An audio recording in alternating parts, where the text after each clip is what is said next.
Hey everybody, welcome on into a new show of Two Fat Drunks. I'm JDV. Warpig. This show we're going to real quick do an episode on Warner Brothers announcing they're releasing their entire 2020 slate to HBO Max. And remember, it's not straight to video, kids. It's actually completely straight to video. Anyway, so we're going to talk about that, what it means to the industry, and a few other things coming up next. So hey man, Merry almost Christmas. It's exactly 2 weeks between now. Beer free. Oh my God, just you know we do this show every 2 weeks. I was rescued by me. Anywho, yeah, it's 2 weeks exactly till Halloween, till Christmas. It's always one more week to Halloween. Silver Shamrock. So would it be fucked up on Christmas morning?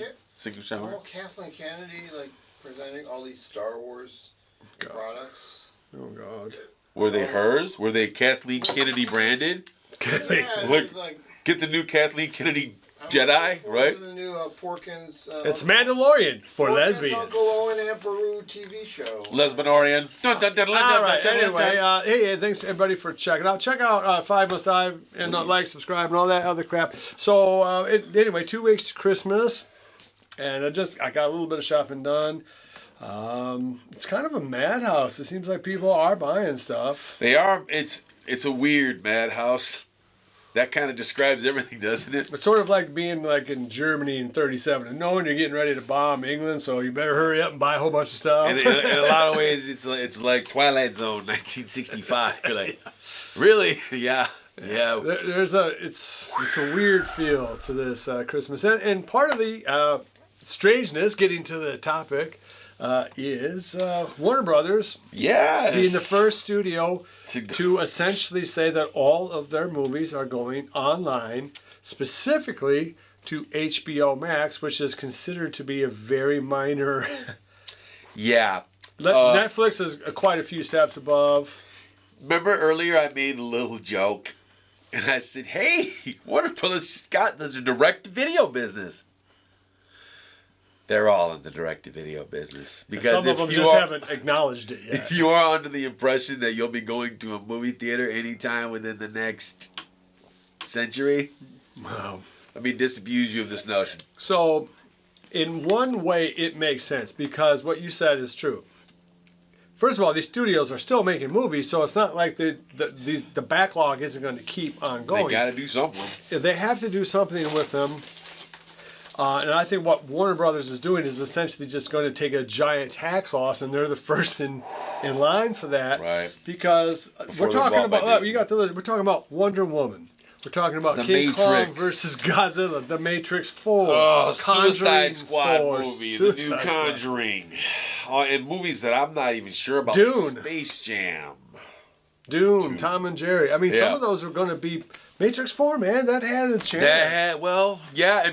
I didn't give a damn about it, but given the dearth of anything good, it had a chance if it wasn't sucky. And so this is it's a big deal specifically for the studio, because you have guys like Christopher Nolan. One of his movies is one of the movies affected by this, and he's super pissed. He's like, this is crazy. They didn't even tell us. Ooh. On the other hand, well, Chris, they did give you $50 million to make a movie, so... You can only complain. Yeah, how much can you complain? On the other hand, if everyone in your production...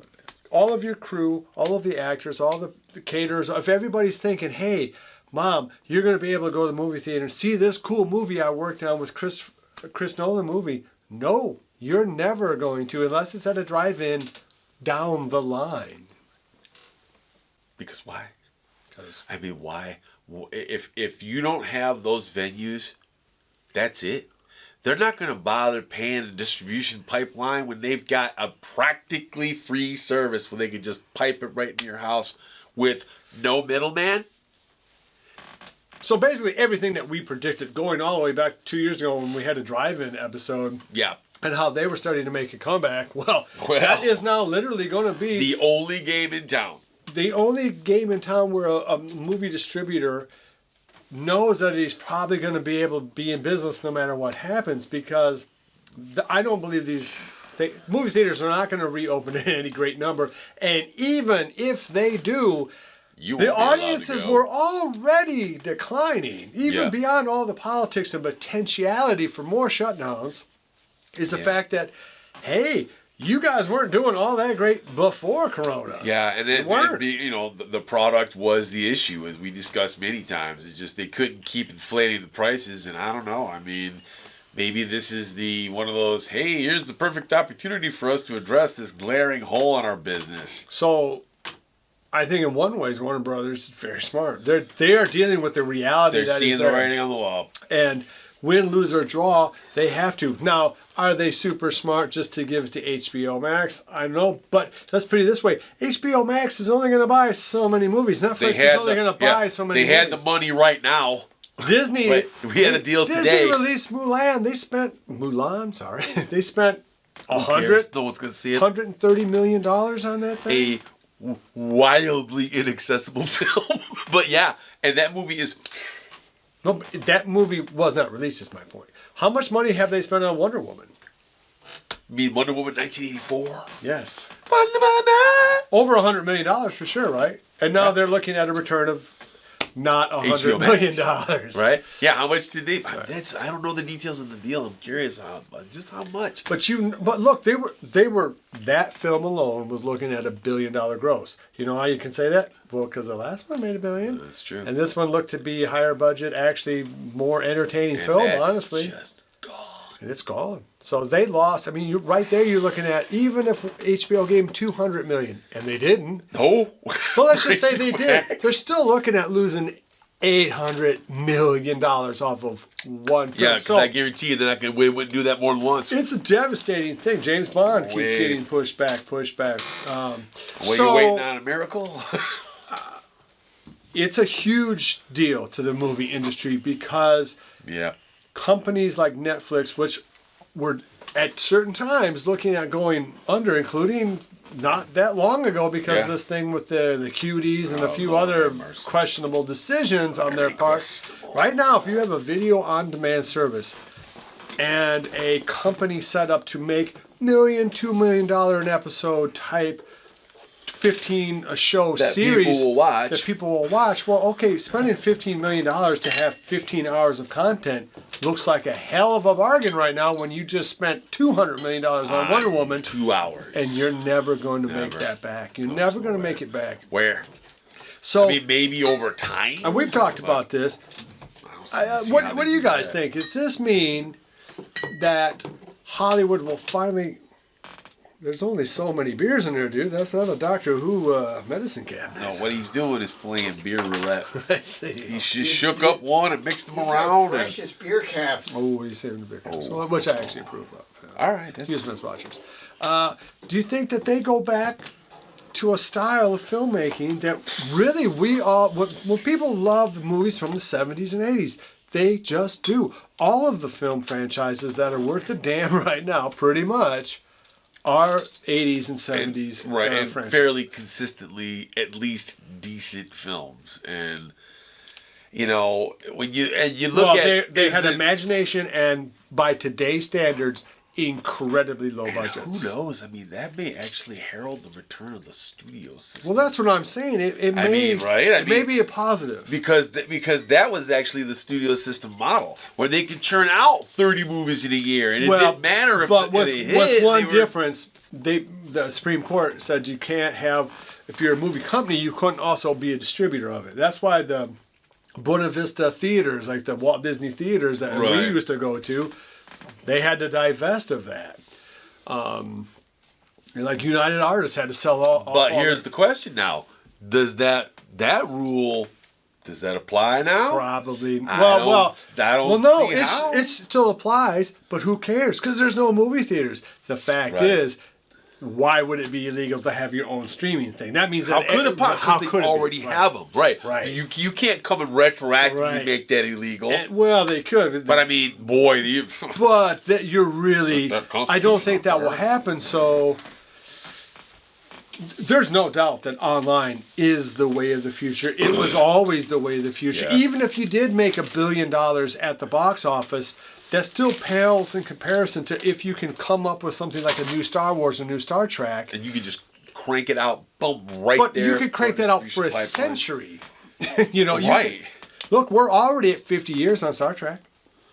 We're already at 40 years for Star Wars.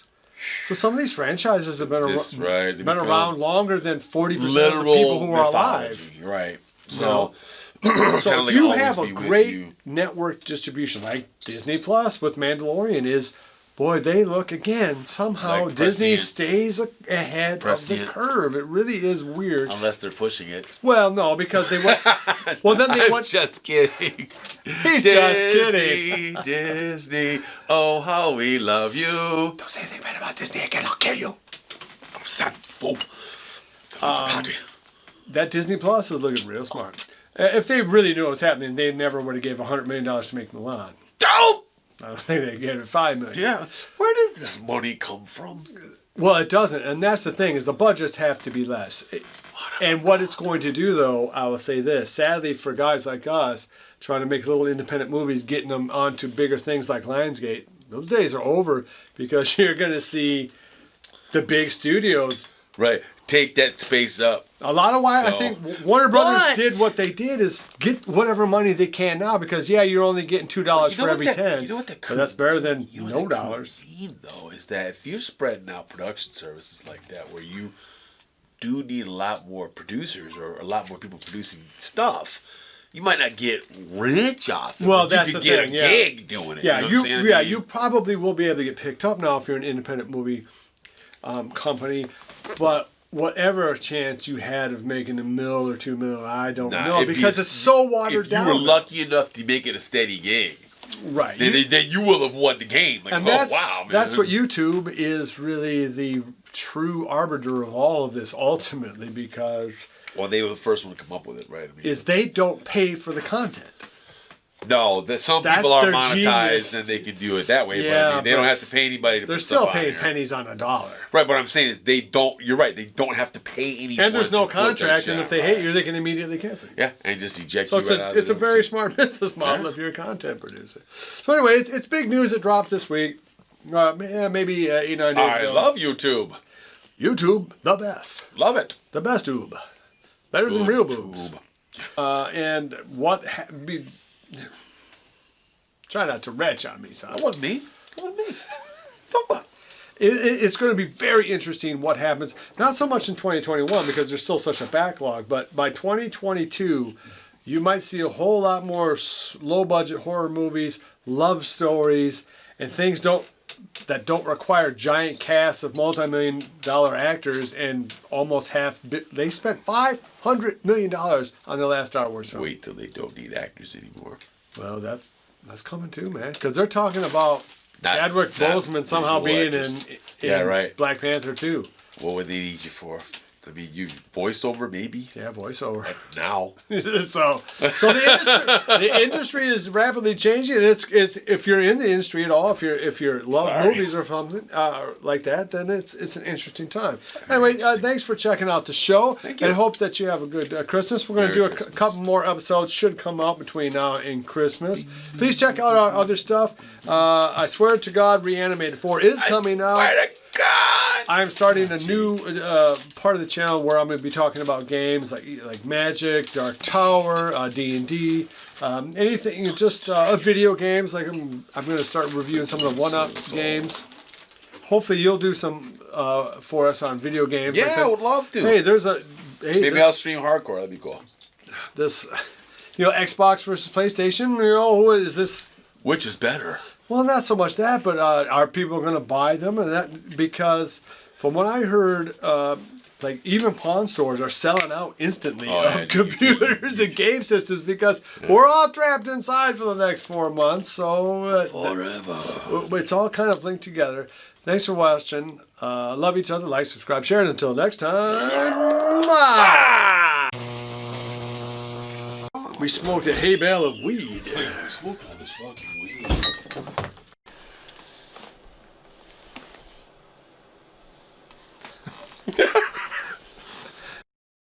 Be sure to visit evilgeniusentertainment.com for exclusive content, swag, casting call news, and much, much more.